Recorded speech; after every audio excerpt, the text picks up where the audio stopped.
नमस्कार दोस्तों, मैं साकिब मलिक स्टडी ट्रायंगल में आप सभी का स्वागत करता हूं। दोस्तों, हम पढ़ रहे हैं भारतीय संविधान से संबंधित कुछ इंपॉर्टेंट टॉपिक, जो कि आज का हमारा टॉपिक है संविधान की सभी अनुसूचियां। जी हाँ दोस्तों, आप किसी भी कंपटीशन की तैयारी कर रहे हैं, जैसे एसएससी, जीडी, एमटीएस, सीएचएसएल या किसी भी स्टेट के एग्ज़ाम की तैयारी कर रहे हैं, तो ये क्लास आपके लिए बहुत ज़्यादा ज़रूरी होने वाली है। तो चलिए स्टार्ट करते हैं। सबसे पहले हम जान लेते हैं ये अनुसूचियाँ कितनी हैं और क्या है। यहाँ पर आप देख सकते हैं भारत के मूल संविधान में मूलतः 8 अनुसूचियाँ थी। जी हाँ दोस्तों, जो भारत का मूल संविधान था, जो कि जब 26 जनवरी 1950 को लागू हुआ था, उसमें 8 अनुसूचियाँ थी। लेकिन वर्तमान में भारतीय संविधान में 12 अनुसूचियाँ हैं। कितनी अनुसूचियाँ हैं वर्तमान में? 12 अनुसूचियाँ हैं।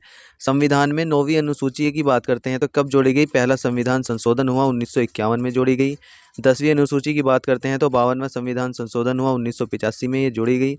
11वीं अनुसूची की बात करते हैं तो 73वां संविधान संशोधन 1992 में हुआ, ये जोड़ी गई। और 12वीं अनुसूची 74वें संविधान संशोधन 1992 में जोड़ी गई थी। तो दोस्तों, इससे संबंधित बनने वाले सभी प्रश्नों को देखेंगे। तो सबसे पहले आपका प्रश्न है यहाँ पर, वर्तमान में भारतीय संविधान में कुल कितनी अनुसूचियां हैं? अगर वर्तमान की बात करते हैं भारतीय संविधान में, तो वर्तमान में कुल 12 अनुसूचियां थी। मूल संविधान की बात करते हैं तो 8 अनुसूचियां थी। तो आपका ऑप्शन नंबर सी सही हो जाएगा।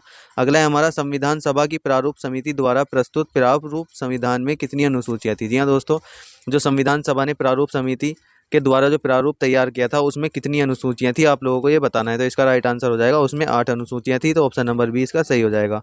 अगला है हमारा आपके सामने, संविधान सभा द्वारा अंतिम रूप से पारित संविधान में कुल कितनी अनुसूचियां थी? संविधान सभा द्वारा जो अंतिम रूप से संविधान पारित किया गया था, उसमें उसमें कितनी अनुसूचियां थी? तो इसका राइट आंसर भी आपका 8 हो जाएगा। 8 अनुसूचियां ही थी, ऑप्शन नंबर बी। अगला प्रश्न आपके सामने, मूल संविधान में कितनी अनुसूचियां थी? मूल संविधान में ये आपको क्वेश्चन उलटफेर करके इस तरह से दे सकता है। इन सभी का आंसर क्या हो जाएगा? 8 हो जाएगा। मूल संविधान में भी 8 अनुसूचियां थी। अगला है हमारा, किस संविधान संशोधन अधिनियम के द्वारा भारतीय संविधान में 9वीं अनुसूची जोड़ी गई थी? आपका ऑप्शन है पहला, दूसरा, 7वां, फिर 9वां। तो दोस्तों, इसका राइट आंसर हो जाएगा हमारा ऑप्शन नंबर ए, पहले संविधान संशोधन से 9वीं अनुसूची जोड़ी गई थी। नेक्स्ट है हमारा, 52वें संविधान संशोधन अधिनियम, जो कि 1985 ईस्वी में हुआ था, कौन सी अनुसूची को भारतीय संविधान में शामिल किया गया था? जी हाँ दोस्तों, 52वें संविधान संशोधन अधिनियम से कौन सी सूची को शामिल किया गया था? तो आप सभी लोग जानते भी होंगे। इसका राइट आंसर हो जाएगा 10वीं अनुसूची को 52वें संविधान संशोधन के द्वारा शामिल किया गया था। तो ऑप्शन नंबर 20 का राइट आंसर हो जाएगा। नेक्स्ट है हमारा, 73वें संविधान संशोधन अधिनियम द्वारा भारतीय संविधान में कौन सी अनुसूची जोड़ी गई? 9वीं, 10वीं, 11वीं या फिर 12वीं? तो 73वें की बात करते हैं तो 11वीं अनुसूची भारतीय संविधान में जोड़ी गई थी, जो कि ऑप्शन नंबर सी में है। Right answer option number C हो जाएगा। अगला है हमारा, 74वें संविधान संशोधन अधिनियम द्वारा भारतीय संविधान में कौन सी अनुसूची जोड़ी गई? 74वें संविधान संशोधन, जो कि 1992 में हुआ था, उसमें कौन सी अनुसूची जोड़ी गई थी? 12वीं अनुसूची जोड़ी गई थी। ऑप्शन नंबर डी इसका राइट आंसर हो जाएगा। अगला है हमारा, संविधान की द्वितीय अनुसूची का संबंध किससे है? जी हाँ दोस्तों, जो संविधान की दूसरी अनुसूची है, उसका संबंध किससे है, आप लोगों को ये बताना है। तो आपका सही आंसर हो जाएगा, दूसरी अनुसूची की बात करते हैं तो इसका सही आंसर हो जाएगा महत्वपूर्ण पदाधिकारियों के वेतन से। जी हाँ दोस्तों, वेतन और भत्ते हमारे किस में आ जाएंगे? दूसरी अनुसूची में आ जाएंगे। नेक्स्ट है हमारा, भारत संघ में शामिल राज्यों और संघ शासित क्षेत्रों का उल्लेख भारतीय संविधान की किस अनुसूची में है? संघ शासित क्षेत्र का उल्लेख भारतीय संविधान की किस सूची में है, आप लोगों को ये बताना है। तो इस प्रश्न का आपका राइट आंसर हो जाएगा, प्रथम अनुसूची में जो है इन सब का उल्लेख है। नेक्स्ट है हमारा, राष्ट्रपति, राज्यों के राज्यपाल, सर्वोच्च न्यायालय तथा उच्च न्यायालय के न्यायाधीशों, संसद तथा राज्य विधानमंडलों के अधिकारियों, भारत के नियंत्रक एवं महालेखा परीक्षक आदि के वेतन के संबंध में प्रावधान संविधान की किस अनुसूची में किया गया है? प्रथम अनुसूची, द्वितीय अनुसूची, तृतीय अनुसूची या फिर चतुर्थ अनुसूची? तो बताइए इसका सही आंसर क्या हो जाएगा दोस्तों? इस प्रश्न का सही आंसर हो जाएगा ये सब दूसरी अनुसूची में वेतन और भत्ते के लिए मैंने आपको बताया है, दूसरी अनुसूची इसका राइट आंसर हो जाएगा, ऑप्शन नंबर बी। नेक्स्ट है हमारा, भारतीय संविधान की तीसरी अनुसूची का संबंध है। अगर तीसरी अनुसूची की बात करते हैं तो शपथ और प्रतिज्ञा से इसका संबंध हो जाएगा। इस आपको इस तरह से भी याद कर लेंगे, जैसे शपथ अगर हम लिखते हैं तो इसमें 3 वर्ड है, तो ये तीसरी अनुसूची से संबंधित, ये एक ट्रिक के माध्यम से हम याद कर सकते हैं। नेक्स्ट है हमारा, संविधान की किस अनुसूची में प्रत्येक राज्य तथा संघ राज्य क्षेत्र के लिए राज्यसभा में स्थानों के आवंटन की सूची है? संविधान की किस अनुसूची में प्रत्येक राज्य तथा संघ राज्य क्षेत्र के लिए राज्यसभा में स्थानों के आवंटन की सूची है, आप लोगों को ये बताना है। तो इसका राइट आंसर हो जाएगा चौथी अनुसूची जो है इसमें है, ऑप्शन नंबर डी इसका राइट आंसर हो जाएगा। अगला है हमारा, निम्न में से भारत के संविधान के किस एक अनुच्छेद या अनुसूची का संबंध स्वशासी जिला परिषदों से है? तो इसका राइट आंसर बताइए क्या हो जाएगा दोस्तों। इस प्रश्न का राइट आंसर हो जाएगा ऑप्शन नंबर 3, छठी अनुसूची से या 6वीं अनुसूची से इसका संबंध हो जाएगा। नेक्स्ट है हमारा, भारतीय संविधान में 22 भाषाओं को, जी हाँ दोस्तों, भारतीय संविधान में कुल कितनी भाषाएं हैं? 22 भाषाएं हैं।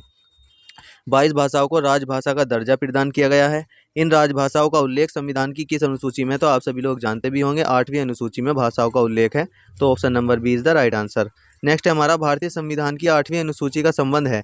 यहाँ दोस्तों आपको 8वीं अनुसूची का संबंध बताना है, आपको पता भी लग गया होगा, भाषाओं से संबंधित है। तो ऑप्शन नंबर सी इसका सही आंसर हो जाएगा। अगला है हमारा, किस अधिनियम को संविधान की किसी अनुसूची में सम्मिलित करने पर उसकी वैधता को किसी न्यायालय में चुनौती नहीं दी जा सकती है? तो बताइए इसका सही आंसर क्या होगा दोस्तों। इस प्रश्न का सही आंसर हो जाएगा ऑप्शन नंबर सी, 9वीं अनुसूची को। नेक्स्ट है हमारा, किस राज्य के आरक्षण विधेयक को 9वीं अनुसूची में सम्मिलित किया गया है? आपको बताना है किस राज्य के आरक्षण बिल जो होते हैं उसको 9वीं अनुसूची में शामिल किया गया है। तो दोस्तों इस प्रश्न का राइट आंसर हो जाएगा आपका, तमिलनाडु राज्य के आरक्षण विधेयक को 9वीं अनुसूची में शामिल किया गया है। तो ये हो जाएगा आपका राइट आंसर, तमिलनाडु।